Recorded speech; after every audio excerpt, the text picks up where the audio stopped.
അപ്പൊ ഇപ്പം ആസിഫ് ഒരുപാട് ക്യാരക്ടേഴ്സ് ചെയ്തിട്ടുണ്ട്. എനിക്ക് തോന്നുന്നു 2024 ആസിഫ് ഖാന്റെ ഇയർ ആയിരുന്നു തോന്നുന്നുണ്ട്. ഒരു നല്ല നല്ല ഹിറ്റ് മൂവീസ് ഉണ്ടായിരുന്നു.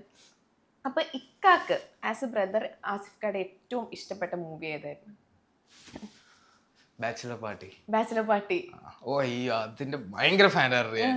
എനിക്ക് കാര്യം ഞാൻ കോളേജിൽ ജോയിൻ ചെയ്യുമ്പോഴാണ് ആ സിനിമ ഇറക്കുന്നത്. അപ്പൊ അതിന്റെ എല്ലാ ചാടയും കാണിച്ചിട്ടുണ്ട്. എല്ലാ ചാടയല്ല, എനിക്ക് ഇക്കടെ ക്യാരക്ടർ ഞാൻ കോളേജിൽ പഠിക്കുമ്പോഴാണ് ബാച്ചിലർ പാർട്ടി, കിളിപോയി ഒക്കെ ഇറങ്ങുന്നത്. നല്ല സിനിമകളെല്ലാം ഇറങ്ങിയ വർഷം അതായിരുന്നു. അപ്പൊ എനിക്ക് അതുകൊണ്ട് ആ ക്യാരക്ടേഴ്സ് ഒക്കെ ഭയങ്കര ഇഷ്ടം. പുള്ളി കുറച്ച് എങ്ങനെ എനർജറ്റിക് പരിപാടി ഒക്കെ എനിക്ക് ഭയങ്കര ഇഷ്ടമാണ്. ഏറ്റവും കൂടുതൽ അങ്ങനത്തെ ക്യാരക്ടേഴ്സ് ആസിഫ് ചെയ്യുന്നതാണോ കാണുന്നത്? എനിക്ക് ഭയങ്കര ഇഷ്ടം. അതുപോലത്തെ സ്റ്റൈലിഷ് സാധനങ്ങൾ ഒക്കെ ചെയ്യുന്നത് ഭയങ്കര ഇഷ്ടമാണ്. ഇക്കാക്ക് അതുപോലെ എങ്ങനത്തെ ഒരു ക്യാരക്ടർ ചെയ്യണം എന്നാണ് ആഗ്രഹം? നമുക്ക് എല്ലാവർക്കും ഒരു ഡ്രീം ക്യാരക്ടർ ഉണ്ടാവില്ല, എനിക്ക് ഈ ഒരു ക്യാരക്ടർ ചെയ്യണം എന്നുള്ള. എനിക്ക് അങ്ങനെയില്ല, എനിക്ക് എല്ലാം ചെയ്യണം, ഒന്നും ഞാൻ വിട്ടുകൊടുക്കില്ല. എനിക്ക് എല്ലാ ഇമോഷൻസും ഇതെല്ലാം ചെയ്യണം എന്നുള്ളതാണ് ഒരു സ്വപ്നം, ആഗ്രഹമൊക്കെ. അപ്പൊ ഈ ഒരു 6 വർഷം ഉണ്ടായിരുന്നല്ലോ, ഈ ആ ഒരു 6 വർഷത്തിൽ ഏറ്റവും കൂടുതൽ കേട്ടൊരു ചോദ്യം എന്തായിരിക്കും? എന്താ, സിനിമയൊന്നുമില്ലേ, പണിയൊന്നുമില്ലേ? ഭയങ്കര ഒരു ചോദ്യമാണ്. ഭയങ്കര വൃത്തികെട്ട അത്. ആ ചോദ്യം എനിക്ക് നിർത്തലാക്കി കളയണം. 6 വർഷം എന്ന് പറഞ്ഞാൽ അത്ര ഒരു ചെറിയൊരു ഇതല്ലല്ലോ. അപ്പൊ എന്റെ ഒരു എക്സ്പീരിയൻസ് ഒന്ന് ആലോചിച്ച് നോക്കണം. ഈ 6 വർഷത്തിന്റെ ഒരു ദിവസം എങ്ങനെയായിരുന്നു? ഞാൻ എനിക്ക് 2 തവണ ഓൾ ഇന്ത്യ ട്രിപ്പ് അടിച്ചിട്ടുള്ള ഒരാളാണ് ഞാൻ ട്രെയിനില് ഫ്രണ്ട്സായിട്ട്. 2 തവണ ഈ 6 കൊല്ലത്തിനിടയ്ക്ക്. അപ്പൊ ഫ്രണ്ട്സായിട്ട് ഇങ്ങനെ ട്രെയിൻ മാറി കയറി പോവുക, അവിടെ പോവുക, എല്ലാ സ്ഥലത്തും വന്ന് മറ്റേ അവസാനം കലാശക്കോട്ട് ഗോവയിൽ പോവും, അവിടെ പോയി ഇടി ഉണ്ടാക്കി തിരിച്ച് ഇവിടെ വരും. ഇതൊരു സ്ഥിരം 2 കൊല്ലം ഞാൻ എൻജോയ് ചെയ്തത് അങ്ങനെയാണ്. ഐ മീൻ ഈ 6 കൊല്ലത്തിൽ 2 തവണ അത് ഭയങ്കര എക്സ്പീരിയൻസ് ആണ്. ഈ സ്ഥലങ്ങൾ കാണുക, ആൾക്കാരെ കാണുക, അത് പിന്നെ അത് നമുക്ക് തരുന്ന എക്സ്പീരിയൻസ് നമുക്ക് എവിടെ കൊണ്ടിട്ടാലും നമ്മൾ അവിടെ കിടന്ന് വേണേലും നമുക്ക് ഉറങ്ങാൻ പറ്റും. അതൊക്കെ അതാണ്. പിന്നെ ഈ ചോദ്യങ്ങൾ നമുക്ക് ഒന്നും ചെയ്യാൻ പറ്റില്ലല്ലോ, നമ്മൾ അത് എങ്ങനെ ഹാൻഡിൽ ചെയ്യുക എന്നുള്ളത്. ആദ്യമേക്ക് എനിക്ക് അത് ഭയങ്കര വിഷമമായിരുന്നു. പിന്നെ നമുക്ക് അതൊരു കോമഡി, പിന്നെ അവരൊരു കോമഡി ആയിട്ട് നമുക്ക് തോന്നാൻ തുടങ്ങി. പിന്നെ അവരെ തിരിച്ചിട്ട് ആക്രമിക്കുക എന്നുള്ളതായി. പിന്നെ നമ്മൾ ഈ പരിപാടിയെ എല്ലാ ഇപ്പൊ ഇന്റർവ്യൂസിലായിക്കോട്ടെ എല്ലാം ഓപ്പൺ ആയിട്ട് പറയാറുണ്ട്. ഇപ്പൊ 6 വർഷം ഞാൻ വെറുതെ ഇരിക്കുവായിരുന്നു എന്നുള്ള കാര്യം ഇപ്പൊ എവിടെയാണെങ്കിലും ഒക്കെ അത് പറയാറുണ്ട്. ലൈക്ക് ചില ആളുകൾ എന്ന് വെച്ചാൽ ആ ഒരു ഇത് അങ്ങനെ പറയാൻ ശ്രമിക്കാറില്ലല്ലോ. നമുക്ക് സിനിമയിൽ മാത്രമുള്ള ഒരു പ്രത്യേകതയാ 6 കൊല്ലം വെറുതെ ഇരിക്കുക എന്നുള്ളത്. നമ്മൾ പറഞ്ഞില്ലല്ലോ, നാട്ടുകാർക്ക് നന്നായിട്ട് അറിയാം ഇവർ 6 കൊല്ലം വെറുതെ ഇരിക്കുവാറുള്ളൂ എന്നുള്ളത്. അല്ലാതെ ഞാൻ പറയും, ഇപ്പോ ഒരു സിനിമയിൽ വന്ന ഒരു ആക്ടർ ഇനിയിപ്പോ ഭാവിയിൽ ഒരു അംബാനിയുടെ സ്ഥാനത്ത് എത്തിയാലും അവൻ സിനിമ വന്നിട്ട് രക്ഷപ്പെട്ടില്ല എന്നേ പറയുള്ളൂ. അതുകൊണ്ട് പിന്നെ ഇത് കുറെ കഴിയുമ്പോൾ ഇത് ഭയങ്കര കോമഡി ആവും. ഞാൻ ഇപ്പൊ ഉള്ള പുതിയ പിള്ളേരൊക്കെ വരുമ്പോഴത്തേ ഞാൻ പറയും, ഇതുപോലെ പല ചോദ്യങ്ങളും വരും, മൈൻഡ് ചെയ്യണ്ട. പിന്നെ ഇതൊക്കെ ലൈഫിൽ പിന്നെ ഒരു പാർട്ടാണ്. നമ്മള് പിന്നെ എനിക്കൊന്ന് ഇപ്പൊ അങ്ങനെ ചോദിക്കുന്നവരും കുറഞ്ഞുകൊണ്ടിരിക്കുകയാണ്, കാലഹരണപ്പെട്ടുകൊണ്ടിരിക്കുകയാണ് അങ്ങനത്തെ ചോദ്യങ്ങളും ചോദിക്കുന്നവരും. അങ്ങനത്തെ ഒരു ചോദ്യം വരുമ്പോ അതെങ്ങനെയാണ് ഇതിനകത്തൊന്ന് എസ്കേപ്പ് ആവുന്നത്?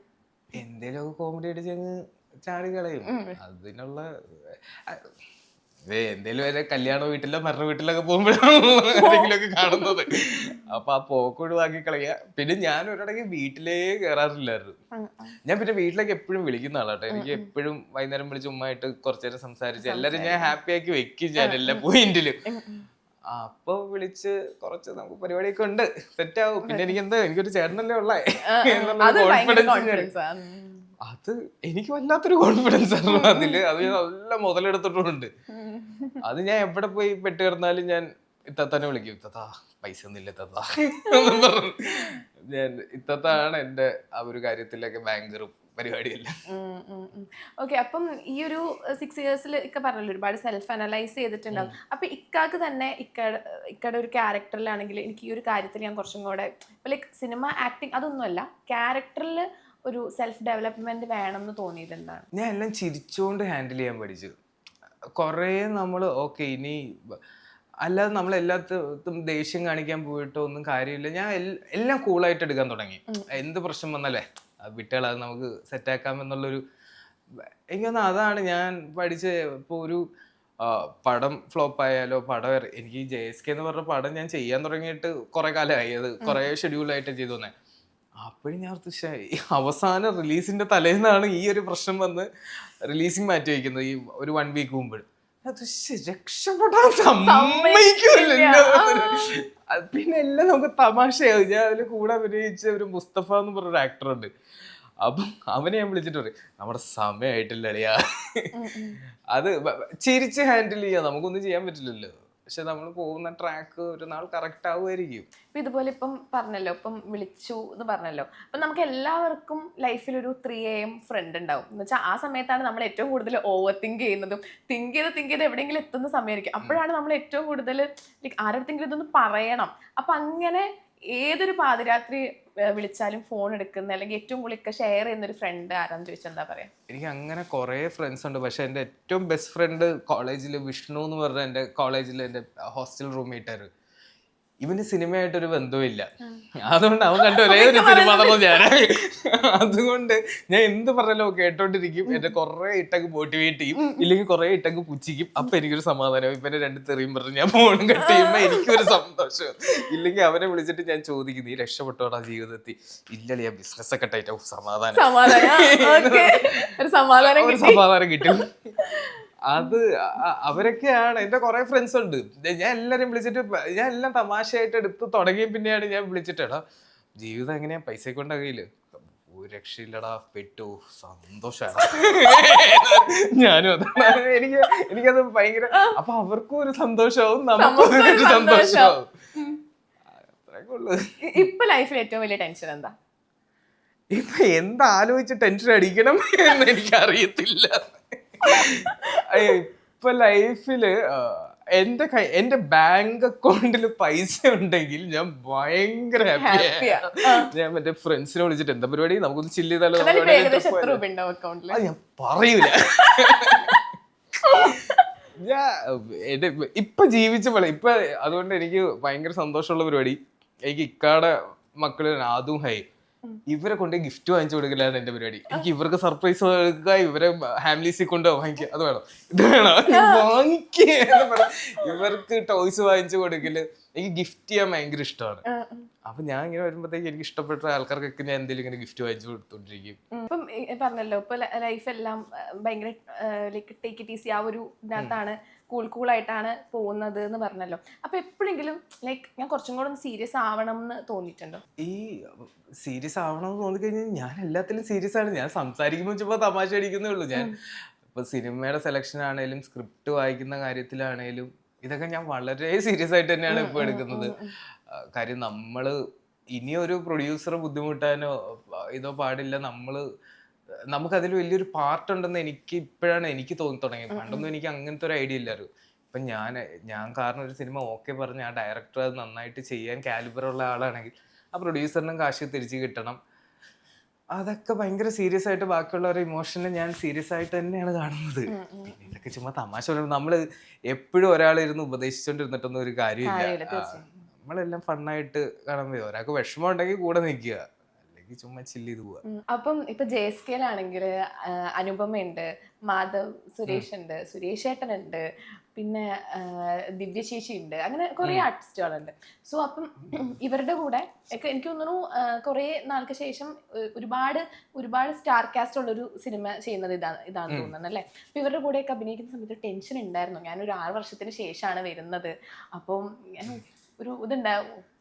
എനിക്ക് ആദ്യത്തെ ഒരു 2 ദിവസം ചെറിയ ടെൻഷനൊക്കെ ഉണ്ടായിരുന്നു. പിന്നെ ആ ദിവസം തന്നെ എനിക്ക് സുരേഷ് ഏട്ടനായിട്ടുള്ള ഒരു കോമ്പിനേഷൻ ഇതായിരുന്നു. അതോടുകൂടി എന്റെ സകല ടെൻഷനും പോയി. ടെൻഷൻ അടിച്ചിട്ട് ഒരു കാര്യമില്ലാതെ എനിക്ക് മനസ്സിലായി. പിന്നെ ഞാൻ ഇപ്പൊ ബാക്കിയുള്ള സിനിമകളൊക്കെ പറഞ്ഞില്ലേ, ഫ്രണ്ട്സിന്റെ സിനിമകളാണ്. അപ്പൊ ഇത് എനിക്ക് മറ്റേ പുറത്തുനിന്ന് ഒരാൾ വിളിച്ച് ഇങ്ങനെ ഡേറ്റ് എടുത്ത് ഇങ്ങനെ പ്രോപ്പർ വേ പോയ ഒരു സിനിമയാണ്.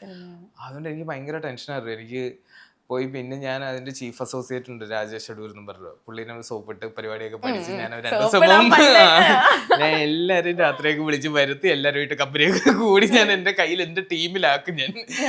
അത് കഴിഞ്ഞപ്പോഴത്തേക്കും പിന്നെ എനിക്ക് ഭയങ്കര രസമായി. പിന്നെ എനിക്ക് ഇഷ്ടപ്പെട്ട് തുടങ്ങി ക്യാമറയുടെ മുമ്പിൽ കുറച്ചുകൂടെ. ഞാൻ പണ്ട് ഭയങ്കര ടെൻഷൻ അടിച്ച് ചെയ്തോണ്ടിരുന്ന ഇപ്പോൾ എനിക്കിത് വേണം എന്നുള്ളൊരു തോന്നൽ വന്ന് ചെയ്തോണ്ട്. പിന്നെ ഈ പറഞ്ഞ അനുപമ, മാധവ് ഭയങ്കര രസമായിരുന്നു അവരുടെ കൂടെ ഒക്കെ വർക്ക് ചെയ്യാനും. മാധവ് പിന്നെ കമ്പാരിറ്റീവ്ലി പുതിയ ആളാണ്. അപ്പൊ എനിക്ക് ഇവനെ ഉപദേശിക്കാൻ ഇഷ്ടം പോലെ സാധനങ്ങളുണ്ടായിരുന്നു. ഇവനെ ഉപദേശിച്ചൊരു ഇത് പറയും. മാധവ് ഭയങ്കര ജമ്മാണ്. എനിക്ക് ഭയങ്കര ഇഷ്ടമാണ്. ഭയങ്കര അനിയനെ പോലെയാണ് എനിക്ക് അവനെ. അവനെന്താ ഭയങ്കര പെട്ടെന്ന് ഷോർട്ട് ടെമ്പ് ഒക്കെയാണ്. അപ്പൊ ഞാൻ പണിയില്ലാതിരിക്കട്ടെ ഒരു വീട്ടിൽ എന്നൊക്കെ ഞാൻ ചുമ്മാ തമാശ. അതാണ് നേരത്തെ പറഞ്ഞേ, പുതിയ പിള്ളേരുടെ അടുത്തൊക്കെ ഞാൻ ഉപദേശിക്കാറുണ്ട്. ഞാനങ്ങനെ ഉപദേശിക്കൊന്നും വേണ്ട, എന്നെ കണ്ടുപഠിച്ചോ വീട്ടിലിരിക്കേണ്ടി വരും എന്ന് പറയാറുള്ളൂ. അത് മാധവിന് എന്റെ വലിയ കാര്യമായിട്ട് എനിക്ക് വിളിക്കുക. വേറെ അയ്യോ അവരൊക്കെ അടിപൊളിയായിരുന്നു. പിന്നെ അനുപമയായിട്ടുള്ള നമുക്ക് പിന്നെ കോമ്പിനേഷൻസ് എല്ലാവർക്കും ഭയങ്കര കുറവായിരുന്നു. നമ്മുടെ പോർഷൻസ് എല്ലാം പല പല സ്ഥലത്തൊക്കെ ആയിട്ടായിരുന്നു വന്നോണ്ടിരുന്നത്. ഭയങ്കര എക്സ്പീരിയൻസ് ആണ്. ഇപ്പൊ സുരേഷ് ഏട്ടനായിട്ട് വർക്ക് ചെയ്യുമ്പോഴും ഭയങ്കര ടെൻഷനാണ് സുരേഷ് ഏട്ടൻ. പിന്നെ നമ്മളൊക്കെ ഭയങ്കര കണ്ട് ഡയലോഗിലൊക്കെ കൈയടിച്ചിട്ടുള്ള ആൾക്കാരാണ്. അപ്പോൾ അതൊക്കെ നേരിട്ട് കാണാൻ പറ്റുന്ന ഒരു ഭാഗ്യം തന്നെയാണ്. നമ്മുടെ എല്ലാവരുടെ ലൈഫിൽ ഒരു ഹാൻഡ് ഓഫ് ഗോഡ് പോലെ ഒരാള് വരും. ഇപ്പം ആസിഫ്ക്ക് അല്ലാതെ അങ്ങനെ നമ്മൾ ഒട്ടും പ്രതീക്ഷിക്കാത്ത സമയത്ത് വളരെ ഒരു വഴിത്തിരിവ് പോലെ വന്ന ഒരാള് ചോദിച്ചാൽ ആരായിരിക്കും പറയാ? സിനിമയിലാണോ ജീവിതത്തിൽ? ജീവിതത്തിൽ എനിക്ക് തോന്നുന്നു എന്റെ ഇത്താത്താണ്. അയ്യോ എനിക്ക് ലൈഫിൽ എനിക്ക് ഭയങ്കര കോൺഫിഡൻസും. എനിക്ക് ഒന്നാമത് എനിക്ക് പെങ്ങന്മാരില്ലാത്തത് ജീവിതത്തിൽ ഏറ്റവും വലിയ വിഷമമായിട്ട് കണ്ട ഒരാളാണ് ഞാൻ. എനിക്കൊരു പെങ്ങളില്ലാത്തതിന്റെ എല്ലാ വിഷമം എനിക്ക് ഉണ്ടായിരുന്നു. അത് ഇത്താത്ത വന്നേ പിന്നെയാണ്. ഇത്താത്ത ഇവരെ കല്യാണം കഴിയുന്നതിന് മുമ്പ് ഞാൻ മറ്റേ കൺമശി വാങ്ങിച്ചു വയ്ക്കലിൽ ഇത്താത്തയുടെ റൂം മറ്റേ സെറ്റാക്കൽ പരിപാടിയൊക്കെ എനിക്ക് ഭയങ്കര ഇഷ്ടമാണ്. എനിക്കൊരു പെങ്ങള് വേണമെന്നുള്ളത്. അത് ഇത്താത്ത വന്നപ്പോഴാണ് എനിക്ക് ഭയങ്കര സന്തോഷം. എന്നെ അതുപോലെ നോക്കി ഒരു അനിയൻ, ചേച്ചിമാരെ അനിയന്മാരെ സ്നേഹിക്കുമ്പോൾ കിട്ടുന്ന ഒരു സന്തോഷം ഉണ്ടല്ലോ, അതെനിക്ക് ഇത്താത്തയുടെ കയ്യിൽ നിന്നാണ് കിട്ടിയേക്കുന്നത്. ഫുൾ ഒരു ഫാമിലി ബോണ്ടും അങ്ങനെ. ഇക്ക എന്നെ എന്തോരം ഇഷ്ടപ്പെടുന്നു എന്നുള്ളത് ഇത്താത്തയിലൂടെയാണ് എനിക്ക് മനസ്സിലായത്. ഓക്കെ, അപ്പം ഇനിയും ഒരുപാട് നല്ല നല്ല വേഷങ്ങൾ, ആഗ്രഹിച്ച പോലത്തെ നല്ല നല്ല വേഷങ്ങൾ ചെയ്യാൻ പറ്റട്ടെ. എല്ലാവിധ ആശംസകളും നേരുന്നു. Thank you so much.